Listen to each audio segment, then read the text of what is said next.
Hi, I'm Bob Whitty with KPND in Sandpoint, Idaho. If I can be a fan of Skylight Books, LA's world-famous independent bookstore, from way up here in the Idaho Panhandle, then you can too from wherever you are. Visit the website, buy some books. You can even join their membership club and reap the benefits of supporting independent booksellers. Thanks.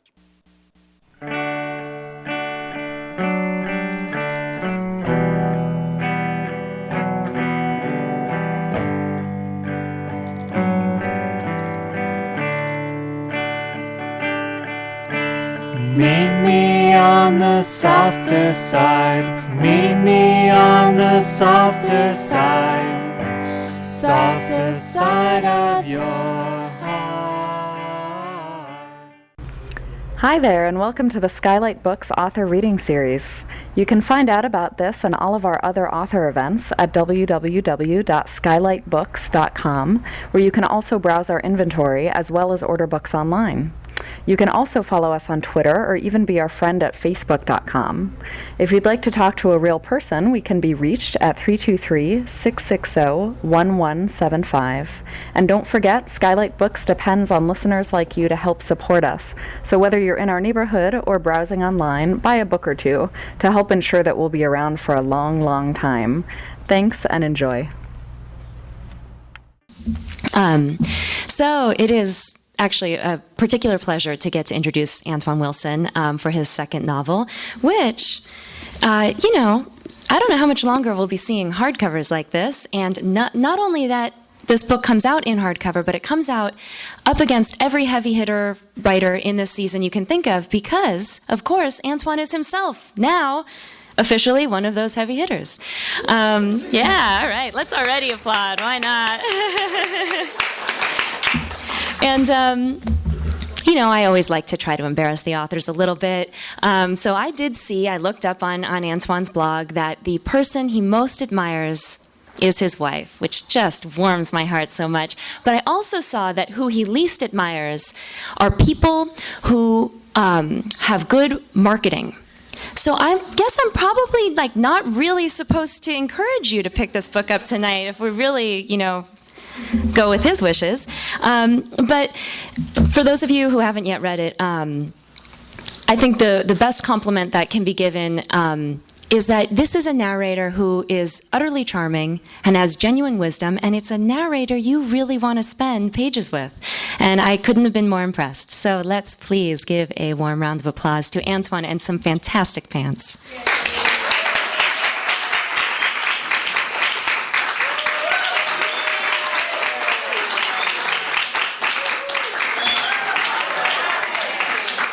Pants.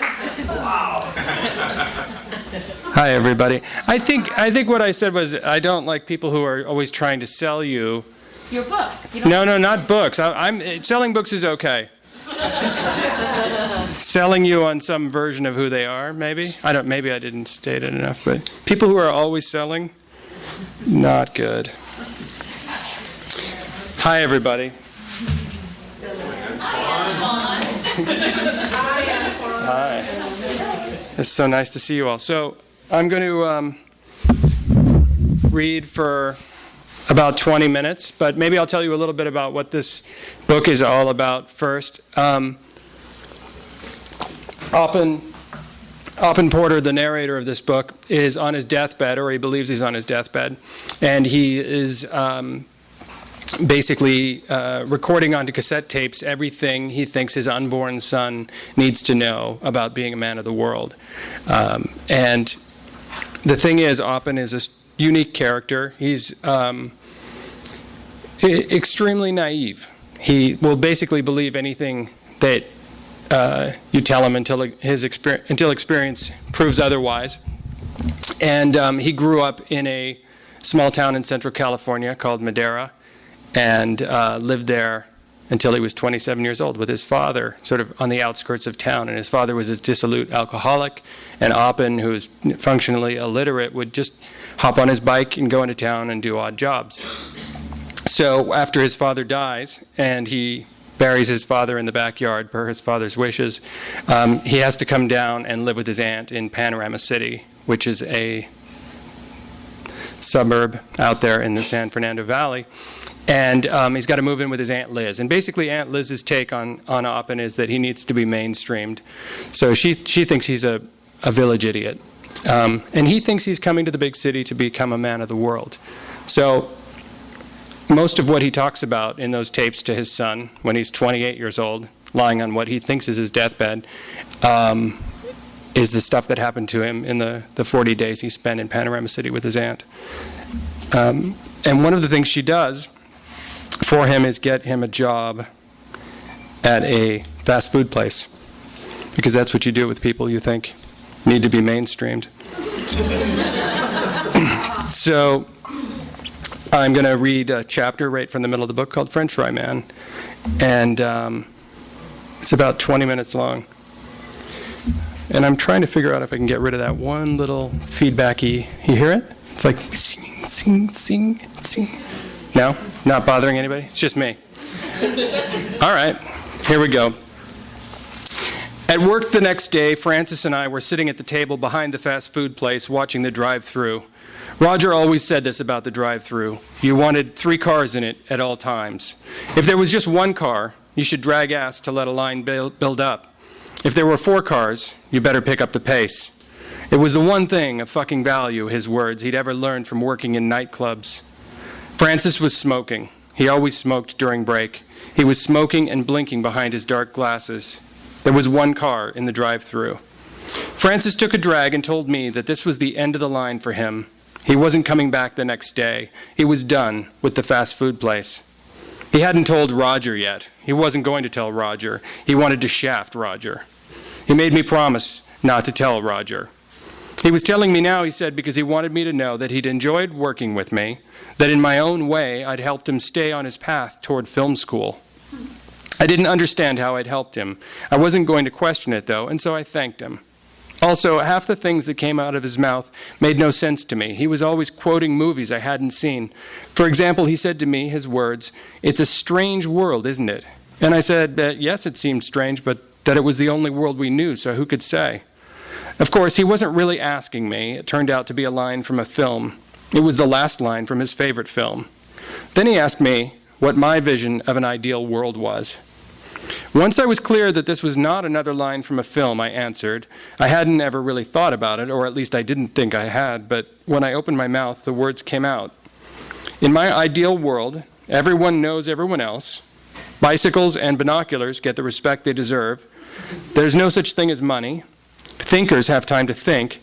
Everyone is as lucky as I am, and people are buried where they want. I could see that Francis wasn't really listening. He was only waiting for me to finish talking. He'd only asked the question as a prelude to his own answer, which he'd been thinking about for a long time, he said. In his ideal world, everyone knew all the films he knew, and they communicated only by using lines from films. With each line came implications and shades of mood and meaning, all perfectly communicated from one person to another. In his ideal world, he would hardly have to talk. He would only have to quote. He took a drag off his cigarette and said that I was all right, but that talking with me was the opposite of all that. He flicked the butt toward the dumpster, I would pick it up later, and pointed at the drive-through line, which was now 6 cars. People incorrectly use the idea of a ladder when they talk about getting promoted. It would make more sense to use the idea of caulk, because promotions don't come from hard work or honest effort, but because a crack has opened up and must be filled. If Francis had not walked off the job, I would not have become a French fry man no matter how hard I worked. In fact, if I had worked hard enough to make myself indispensable, I never would have received a promotion. I was unaware of all this. I did not know any of this yet when I came home from the fast food place after my next shift, when I came home from the fast food place no longer a floater, but a French fry man. I told Aunt Liz the good news. I let her know I'd been promoted. She was floored, her words, that I'd made such quick progress. Aunt Liz set the dining table in the dining room. She lit the candles. I hadn't expected that. I thought it was reserved only for guests and for when I got a place of my own, but Aunt Liz said that she was so proud of me, she was willing to make an exception. She set the table and lit candles and put back into the fridge the casserole she was about to reheat. She opened the freezer and pulled out some frozen packages I had not seen before, something she said she'd been saving for a special occasion. Surf and turf, her words, which were lobster and steak. Your grandfather had never been very good at celebrating, Juan George. There was always something else coming. Even when something good happened, there was always something else around the corner, something that either took away what you'd achieved or surpassed it so much that your earlier celebrating seemed hasty, your grandfather's philosophy. Aunt Liz made a point of celebrating.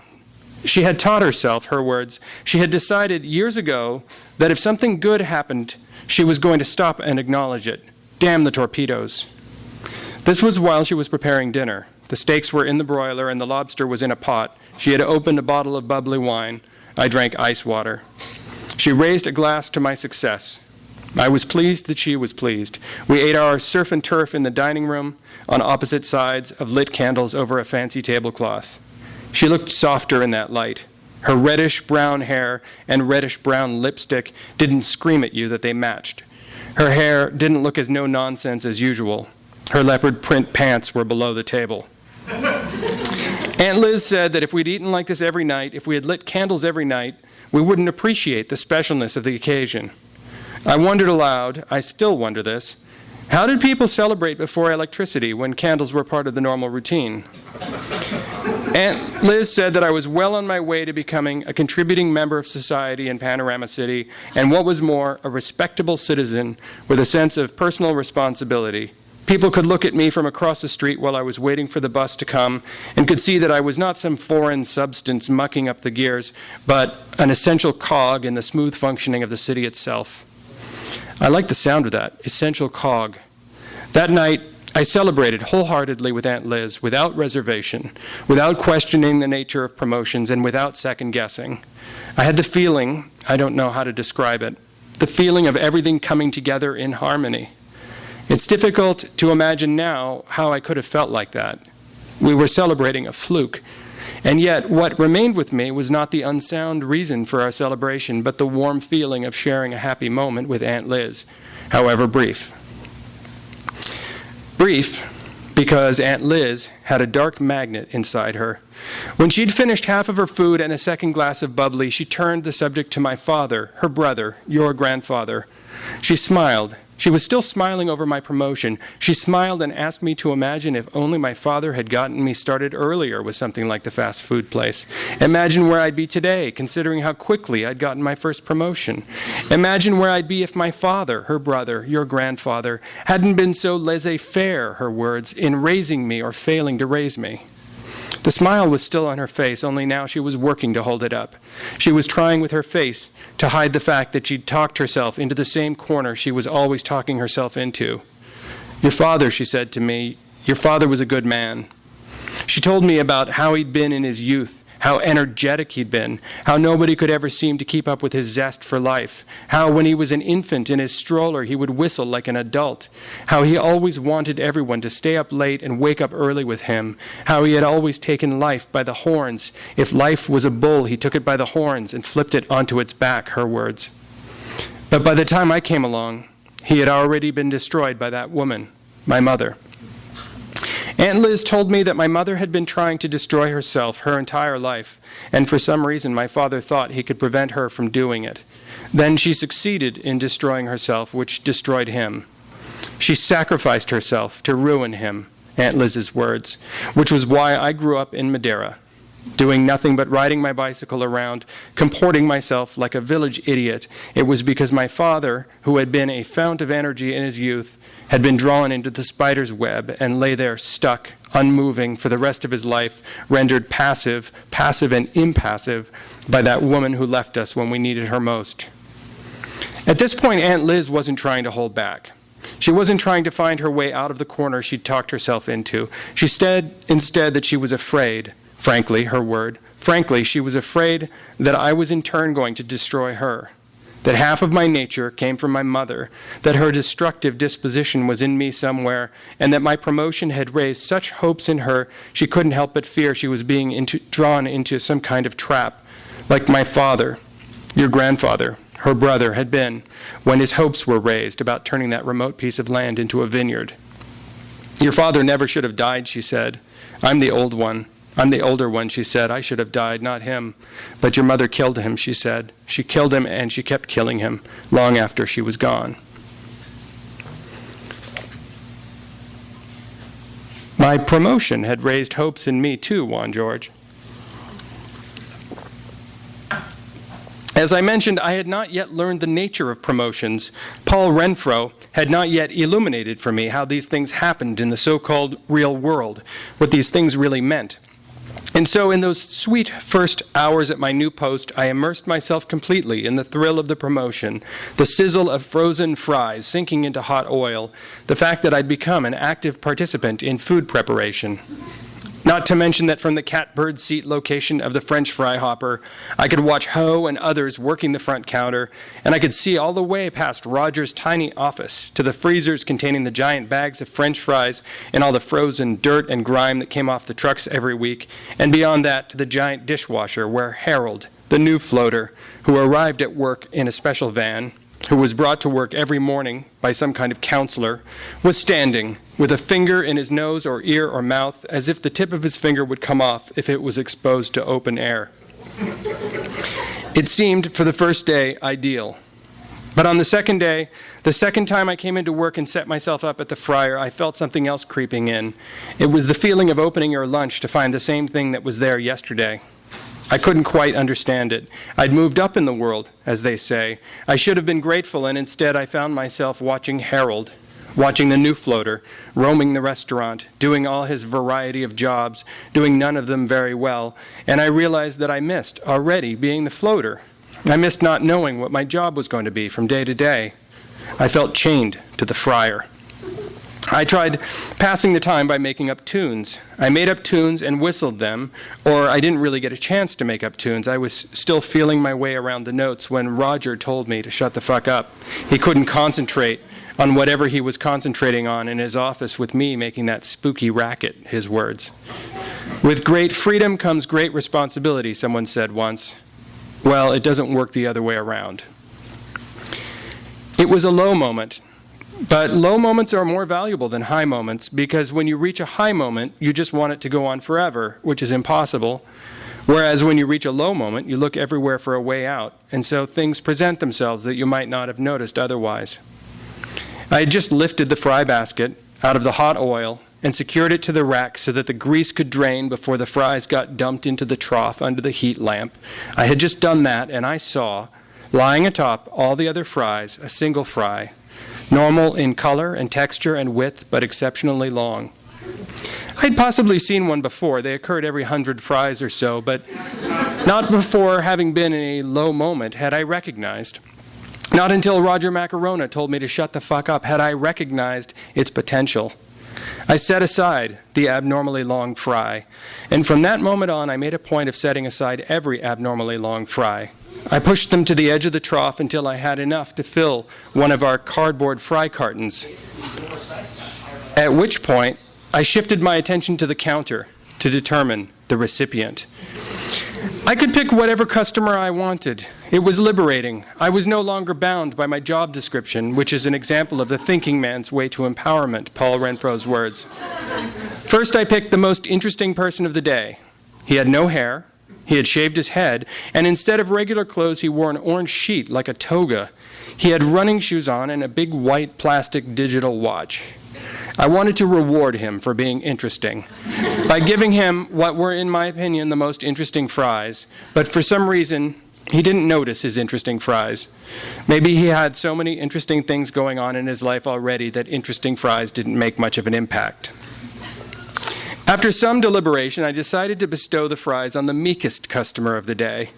When I first heard that the meek shall inherit the earth, I felt bad for the meek, because after the rapture, they would be left behind with the sinners. But JB said I had my stories mixed up, and that in this particular speech, inheriting the earth was a good thing. I don't know if Panorama City is bolder than other places, but it took some time until a meek person stepped up to the counter. He was a skinny and pale man, bald except above his ears, and when he ordered, he couldn't seem to bring his eyes to meet Ho's. I had to leave my station. I had to leave the French fry hopper to get close enough to hear him speak. He nearly whispered his order, which fortunately included French fries. I returned to my station in time to position the carton of abnormally long fries where Ho was sure to grab it, and everything went according to plan, as they say. In that moment, the moment of him walking away with the abnormally long fries on his tray but not having noticed them yet, I felt quite good about myself. I had given the meekest customer a preview of his future inheritance. French fries coming from the earth, I mean, via potatoes. I had not only solved the problem of my lack of freedom, but also changed someone's life in the process. I had not yet realized, or rather Paul Renfro had not yet enlightened me, that most people despise change. That most people, when faced with a change in their lives, will ignore it for as long as possible until they're forced to face it. Most people are not thinkers like you and me, Paul's words. The meek man went to his table with a preview of his earthly inheritance right there on his tray, and because he was so meek, there was no telling what his reaction was or whether he even noticed. That disappointing attempt got me thinking that all of the energy I had put into selecting the right customer had been misplaced, and that instead I should focus on putting together a carton of fries with more obvious impact, with what Francis would have called mainstream appeal, which got me started collecting some shorter fries, along with the longest fries. I had realized that an entire carton of long fries might look, to someone without a set of reference fries, unremarkable. I began to arrange for a random customer, interesting or plain, meek or proud, a carton of fries expressly designed to highlight the single abnormally long fry, a carton that might replicate the joy of discovery I had felt upon finding that first abnormally long fry among the rest. When the carton was ready, I turned to the counter. The customer standing there had what some people call a mousy face, people who have never looked closely at a real mouse. I listened to make sure she ordered fries, which she did, and then I personally delivered the special carton directly to her tray, which disturbed Ho, who was working the register. He scowled at me. He looked like he wanted to kill me. Ho did not respond well to having his space invaded, as he put it. He did not respond well to a lot of things, and sometimes he would be overcome by some kind of spell, and he would mumble nonsense words, his eyes staring at something in the distance, all of which was explained by the fact, Roger Macarona's words, the fact that Ho was a refugee, or had been a refugee, from someplace in bumfuck Asia. In general, though, if you did not invade his space or catch him during one of his spells, Ho was a nice fellow. You could always talk to him about cards. He was a poker fanatic, and his shirts were always perfectly ironed. He did them himself. The woman didn't notice the fries on her tray, and I almost lost hope that I could bring anyone to pay attention to their fries, and indeed she would later claim that she had not noticed them until she got to her table and sat down to enjoy a nice peaceful meal alone and without any disturbances, her words. From a corner of the dining room, I heard a squeaking sound that I would accurately describe as mousy, and then she was at the counter again, and Roger was asking her whether there was anything he could do. I heard her say that she had received a carton containing an obscenely long French fry, that she had looked at that fry alongside the others in the carton, and that she couldn't imagine how a fry this long had come from a real potato. It was disgusting, she said. Her mind, she said, flashed immediately to an image from her childhood, which had been an unhappy childhood, although that didn't come out until later, to an image from the Guinness Book of World Records of the man with the world's longest fingernails. And this image, which had come to her by involuntary recall, her term for it, this was not a laughing matter, her words, the image had so disgusted her, prompted by the obscenely long fry, that she had lost her appetite completely. She made a gagging sound that convinced me, but that Roger later said was fake. She demanded from Roger Macarona that something be done, starting with holding accountable whoever was responsible. Together they looked at me, the tallest employee, 6.5 feet tall, standing at the fry hopper. The evidence was my body itself, my height. I was making fries in my own image, as they say. And her words now, I had picked her. I had singled her out for harassment when all she wanted was to eat anonymously and in peace. Roger walked to where I was. It was only a few steps, really. He walked over and silently loaded a cardboard container with a bunch of average-length fries, with the freshest fries in the hopper, I might add, though I wouldn't expect her to know it. He loaded it up, not a word to me. Of course, I thought I had ruined everything. I thought I was about to lose my job. I was trying to do the math, as they say, in my head and figure out where and when I had gone wrong. Maybe I had not deserved the promotion after all, I thought. But I didn't yet understand the nature of promotions. I couldn't bear to face Aunt Liz, I thought, after she had so courteously arranged a real job for me and I had ruined it, especially while I was doing my best to apply myself to Aunt Liz's plan for me. All of these thoughts were going through my head, and then I couldn't bear to look directly at Roger. I saw out of the corner of my eye, Roger, his back to the woman, wink at me before turning to deliver the new carton of fries. Then the new carton of fries lay on her tray next to the carton with the obscenely long fry sticking out of it. You could see now that the seemingly average bunch of fries in the offending carton were in general shorter than those in the replacement, further evidence against me. She stood there like she was waiting for an elevator, looking at nobody. Roger took the offending carton from her tray and threw it away. She said, I heard her say, her voice wasn't so mousy, she said that Roger didn't understand. She didn't want new fries. Her appetite had been ruined by the old fries. She couldn't get the image of a horrifying, spiraling fingernail out of her head. It was disgusting. She wanted Roger to do more than replace her fries. Her problem wasn't solved by new fries. What he was doing, her words, was trying to replace the heater in a building that had already burned down because of the original heater. Roger said that he thought they were talking about French fries. What did heaters have to do with it? This was a ruse, he admitted later. He had gotten her point completely. He declared himself responsible for the food only. He had no control or influence over what mental images popped into her head. And while he was sorry for, he used her words, her flash of involuntary recall, he couldn't exactly go back in time to her childhood and prevent her from opening the Guinness Book of World Records. Kids are naturally curious, he said. What can I do about that? As a paying customer, she declared herself entitled to compensation for her negative experience. She described the whole incident over again now, as if Roger hadn't witnessed it and hadn't heard her describe it already, and he listened patiently without interrupting her, nodding the whole time, which was when we heard about her unhappy childhood. After she redetailed everything that had been said and done, Roger said that he was very sorry for what had happened to her, and if there was anything he could do to make up for the unpleasantness of her dining experience at the fast food place, anything at all, she shouldn't hesitate to ask. I didn't realize it then. I didn't even realize it when he did it a second time for a customer whose chicken bites weren't cooked as well as they should have been. I mean, they'd been pre-cooked. They weren't uncooked. That would have been dangerous. They just hadn't completely unfrozen in the center.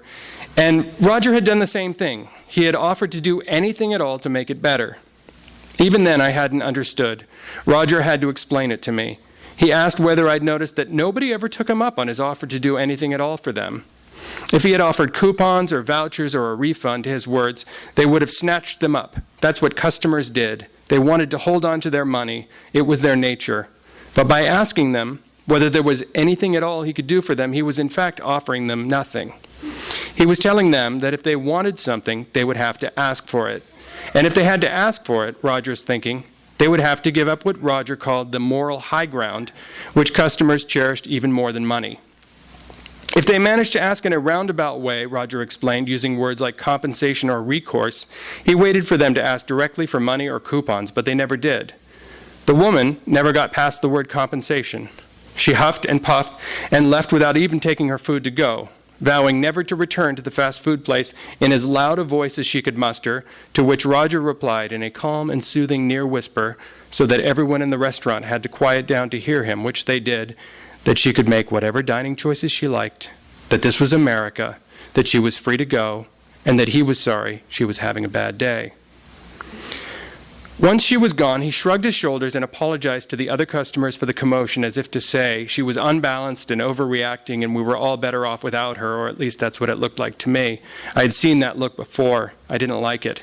Roger had been cruel to the woman, I thought, and I said so. He explained that he had been nothing but accommodating with her, but that she was clinging to an unrealistic expectation of customer satisfaction, that the problem lay in her mind, not in his actions. He explained that individual customer satisfaction was not important. It had never been important.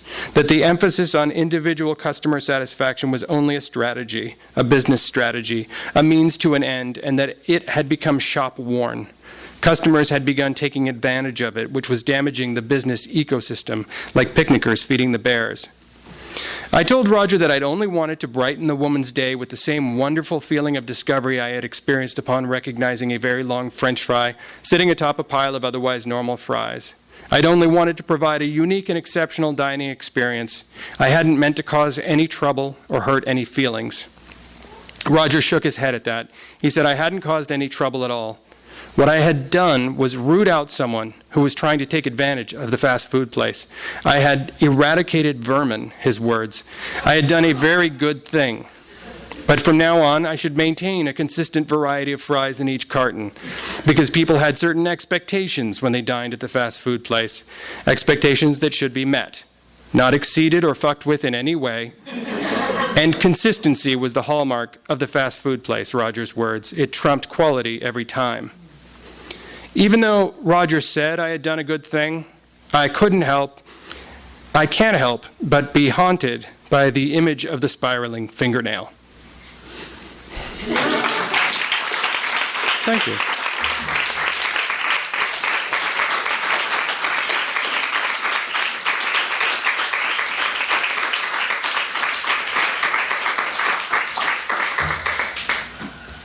Thank you for listening to that.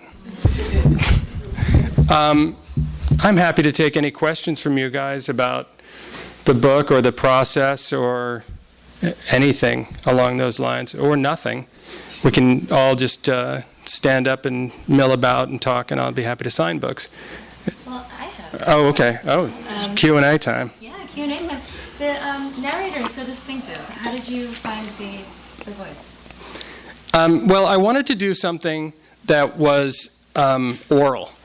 And the reason for it is I like playing with language. And I really thought that if I did something that, I don't know, I was worried that I would get too precious if I was just writing like a regular first person or even a third person book, because I was just like hung up on trying to make a new language for a book. And so I was really inspired, I think, by Mark Twain's example of just basically trying to take the spoken word and rejuvenate, American letters, which is what I'm doing here, single-handedly. And the voice, once I realized that Oppen was speaking, and it would be on cassette tapes. Originally, the book was like this sort of Don Quixote model. Like Oppen was talking about this guy Paul Renfro, who is mentioned in the thing, and he meets Paul on the bus down from Madeira, and Paul's a sort of like genius Monkey turned crank and a small-time con man to pay the bills. So it was like, Paul Renfro was the Don Quixote, and Oppen was the Sancho Panza, kind of like, it would be like Don Quixote narrated by Sancho Panza. These are the great adventures of this great, amazing genius that I was able to be near. And that's when I first got the idea that he was illiterate and would be recording it on tapes and that sort of thing. And it was only about 2 years into writing the book that I figured out that he should be addressing his son. Part of what happened was that Paul Renfro stuff, which was amazingly fun to write, was amazingly boring to read. Just like unhinged, wacko character stuff is really super fun to spew, but then, on the other way, it didn't work.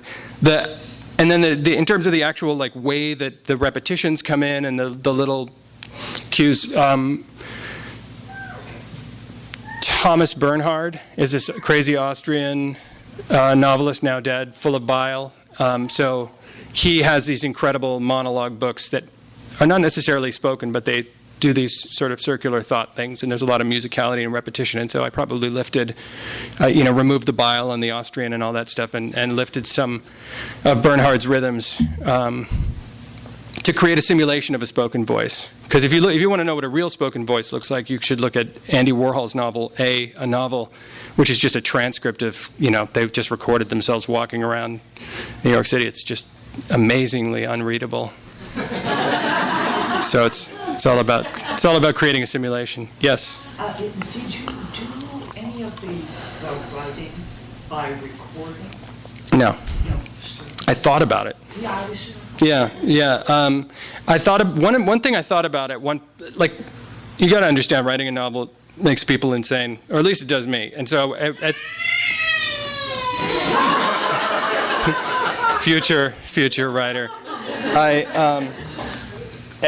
At one point in the process, I thought, okay, once I have a draft, what I'm going to do is record the whole thing onto cassette tapes and then send it out to be transcribed and then send that to my agent, because then it would introduce all these, transcription errors and weird sounds and things. And I realized, oh yeah, that's, fine for an art installation or something, but it's not really necessarily going to connect with readers.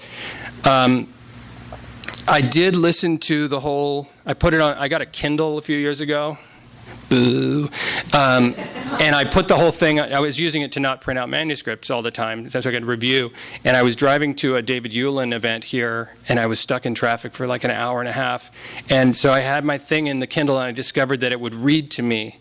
So I put my headphones on, and I listened to the Kindle in this sort of Stephen Hawking, Joe Frank voice, read this book to me with no sense of tone or intonation, and then I recorded onto my iPhone anytime I heard something I wanted to make a note on. So I was like, because I was driving 5 miles an hour, for an hour and a half.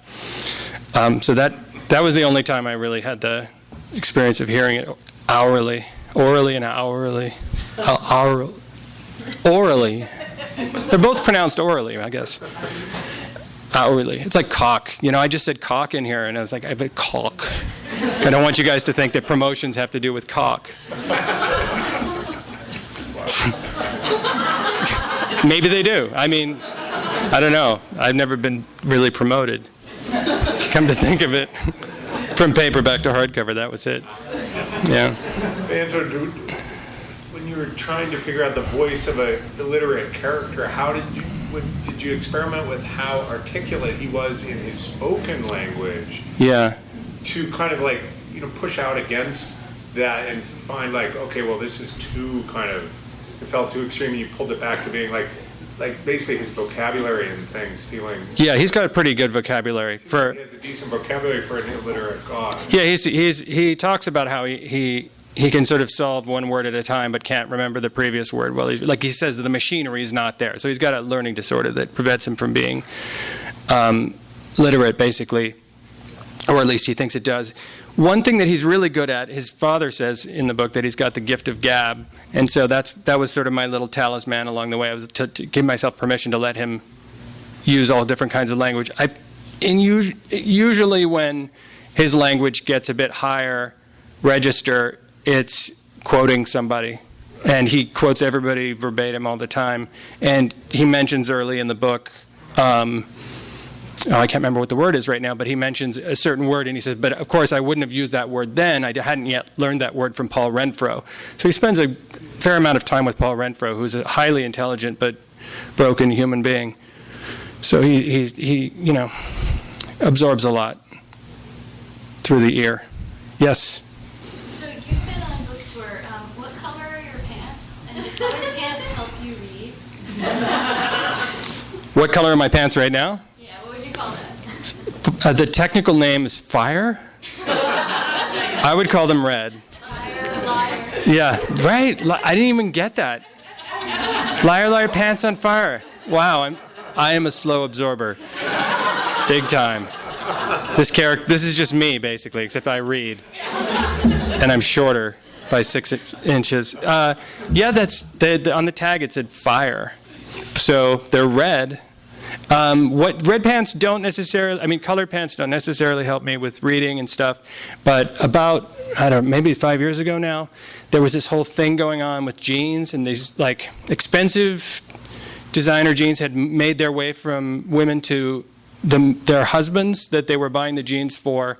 And then these guys I just went to too many parties where these people who, they had given up on fashion in a way, and then they were wearing these expensive jeans, and I just was so repulsed. This is a very personal thing. I stopped wearing jeans.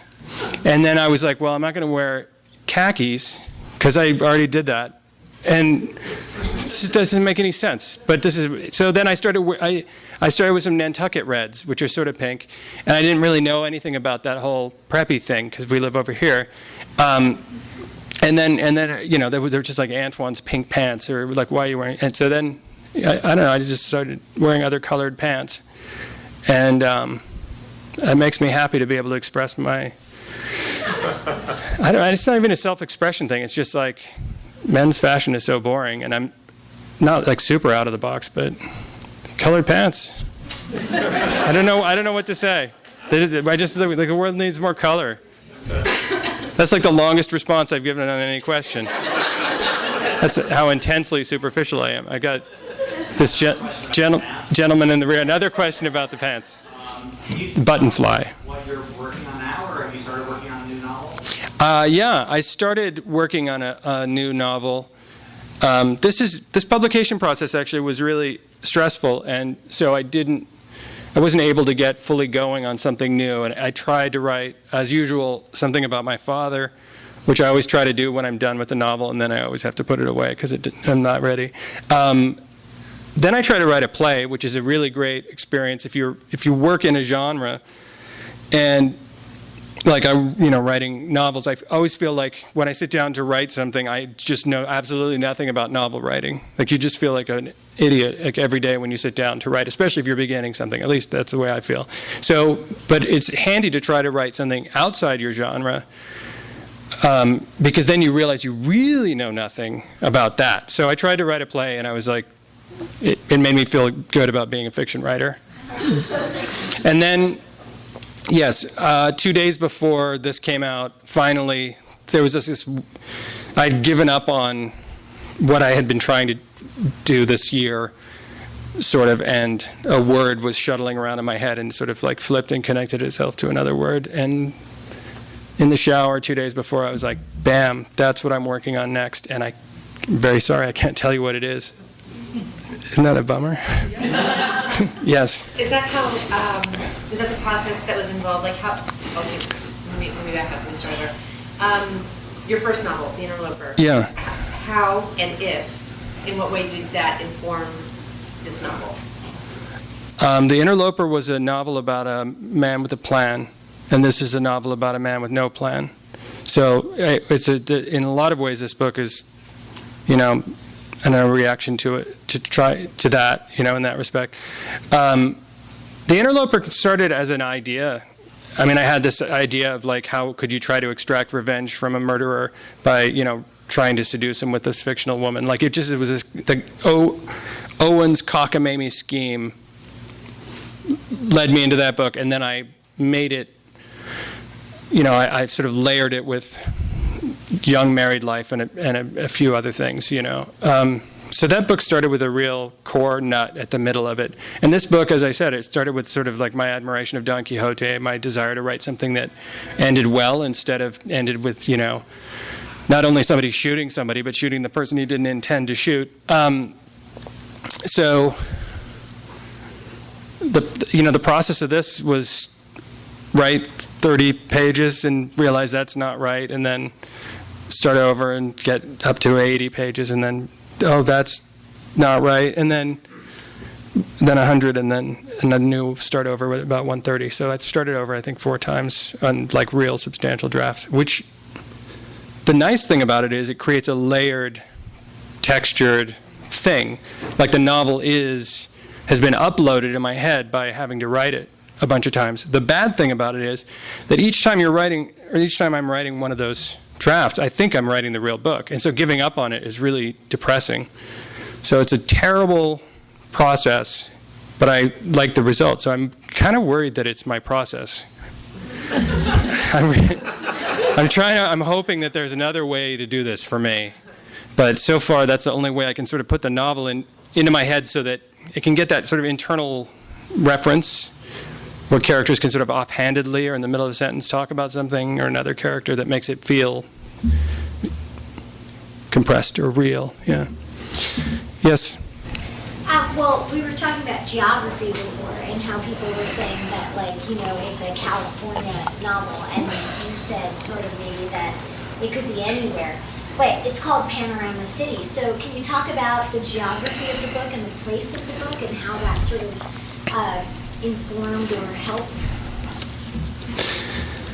Yeah, I mean, I'm really interested, like all the time, in trying to figure out how to merge two things. One is all the great books that I love, and continue to love and connect to. And the other is contemporary life, as lived by me, because that's the head I'm in, right? So LA is a very hard town, I think, to absorb into fiction if you're going to approach it from scratch. One of the reasons I wanted to set the book in the Valley was because I wanted Oppen to come from this, outskirts of this small town and come down to the big city and have it not be the big city. There was a section that's not in the book where he has to go with Aunt Liz. She's a notary public, and he has to go with her to like Santa Monica. And as he comes over the hill, Sepulveda Pass, he realizes, oh shit, like that's the city. But it didn't really fit. So that's my own little thing. But also, I think the Valley probably resembles a little bit more the LA of my youth, because it hasn't been built up as much, especially in the parts that are not as well off economically. Ventura Boulevard's changed somewhat, but Panorama City has changed demographically over the last 50 years for sure. And that's another thing. I wanted Aunt Liz. It was a master plan community. There was a housing covenant that said no non-Europeans could buy houses. No one of non-European descent. It was like and then there was white flight in the 70s. And it doesn't really have the vibe, let's put it that way, of a master plan community at this time. But I wanted Aunt Liz to be somebody who was like, as part of her stubbornness, she's like, I'm not leaving. I'm going to stay here. I'm going to continue to like mow my lawn perfectly. I'm not building a gate like everybody else has, and all that sort of stuff. Did that answer the question a little bit? Okay. I love mini malls. I like how they all have names. Like if you look at them, they all have names. Chris Daly represents on her Instagram and other places lots of excellent mini mall pictures. And my favorite part's always the names. For some reason, they're all named. But I like to look also, it's the spaces that you don't necessarily notice, but you interact with all the time. It's just a sort of regular old fiction writer or art thing about breaking habits and helping people see what they don't see usually. A guy named John Stilgoe, who I think is a professor of geography at Harvard, wrote this book called Outside Lies Magic, which is kind of a corny title, but it's a really interesting book about, like, he covers what kind of plants typically get planted in, like, gas station islands, the little islands that are sort of between the curb and the, and all these sorts of things that are part of the texture of our, physical texture of our neighborhoods that we don't necessarily notice. So I'm interested in all that. Therefore, Panorama City. And then Oppen doesn't read, so it's interesting to look at things without all of the way that everything's mediated with text. I tend to read everything like the names of the mini malls, so it's interesting to look at it without that. Yeah. Comment. I was lost in a bucolic mini mall in Riverside today. How are you? Fresh. What kind of research did you do for this book in terms of like working at a fast food place, for example? Yeah. And how does Leo conceive of what you do? How does he conceive? Okay, so I have a 5-year-old son, and actually there's a Babies R Us in Panorama City, so that really hooked me up with the sort of double dipping. I'd go do research and pick up diapers and stuff. Fast food place. I worked in college. It wasn't a fast food place, but I did work in on the fryer and all this sort of stuff in this cafeteria place for a summer, and it had this massive dishwasher, and all these sorts of things. So, I've had sort of adjacent experiences with each of these communities with the evangelical church.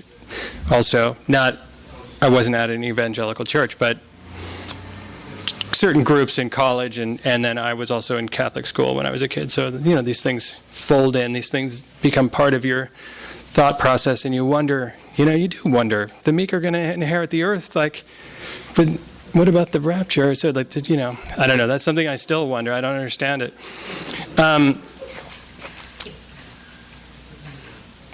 Did that answer the question? I don't think it did at all. Oh, what, Leo? So, So Leo, I don't know. I don't think he respects my work at all. He just walks in anytime, so I work outside the house now. Although he did come to a reading with his babysitter, and he was supposed to just come by and like have dinner in the same place and then come say hi. And he decided to stay he stayed for the whole thing. He stayed for the whole Q&A. And and afterward he came up to me and said, "You did a really good reading, Daddy." And then he came and was next to me at the counter while I said, "I want to watch you sign books," and all this. So it was really nice. And the book is dedicated to him and to my father, which is the sort of same position as Oppen is in. His father has died and he's got a son on the way. So it's this weird being a link in the human chain moment. But once he saw that his name was in the book, it was in the galleys, he was like, "Is my name in every book? Every one of the Panorama City books?" I said, "Yeah." And he goes, "I want you to take it out." He goes, I don't want everyone to know my name." Which is a very interesting point. And I didn't listen to him. So it's in there. I think maybe he'll appreciate it later. If he likes the book. Yes? You said that you sometimes began by approaching a book about your father, then put aside. Yes. Whatever. Do you have that obviously bubbles for you forever? Yes. Do you have other ideas that just kind of bubble and then go down and come back, or are you pretty much straight ahead on the next? Once I'm working on something long, I don't tend to have a lot of other ideas, I don't think, that bubble up. Or they'll bubble up in contexts that I can't, apply them. I always have good ideas for TV shows or for actually joke TV shows, which is not really something. I mean, maybe one day I'll be able to type up an entire fake TV guide page. That will be the result of all that work. And I wrote. Oh yeah, mixed. That's right. I wrote an essay. I don't know. I want to be. There's some of these writers who seem to write down every thought that they have, and they're all really good thoughts. I think Twitter's just slaying me on that end. Twitter is this little. It's like a pinhole in a waterbed. You just kind of keep squirting this stuff out of your psyche. So no, the answer is I just tend to work on one thing at a time, which really keeps me sane. Maybe last question from Carolyn. I was wondering if you could tell us a little bit about this other side project, your slow paparazzo. Oh yeah, slow paparazzo. So there are slow paparazzo books available. These lovely people, Tricia and Mike from this wonderful art book company called The Ice Plant, approached me about making books out of a web project I've had going for a while, which is basically whenever I see a famous person, I take a picture of where they just were, and I just post it, and it's with their name and the month, and so then it's called the slow paparazzo because I can't, I'm not really catching up to them. This is Luke Wilson on the back. And this is Chris Robinson from the Black Crows on the front. I just got Heather Graham today, in fact. If you guys go to the blog, you'll see her. Or you won't, but you'll see where she just was. It's got this nice glow. So, yeah. Anyway, these are available for sale, and I'm happy to sign them, too. I'm just very happy that this is not just virtual anymore. It's kind of extra special. Yes? I think you lied to me there. I did? Evidently, you're totally focused on the book, but with all. Oh, that's a good thing. Going around.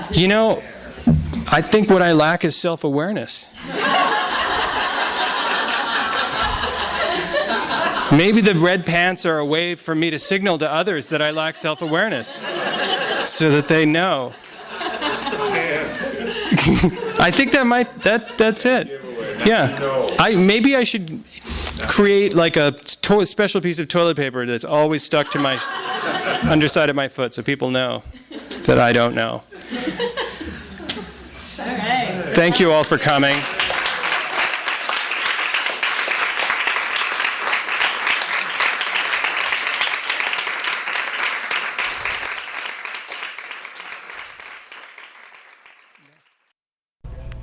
You've been listening to the Skylight Books author reading series. Don't forget that you can check out this and all of our other great podcasts at www.skylightbooks.com. Today's music was provided by Fragile Gang. You can check them out at MySpace, Facebook, and the iTunes Music Store. Thanks for stopping by, and we hope to see you soon.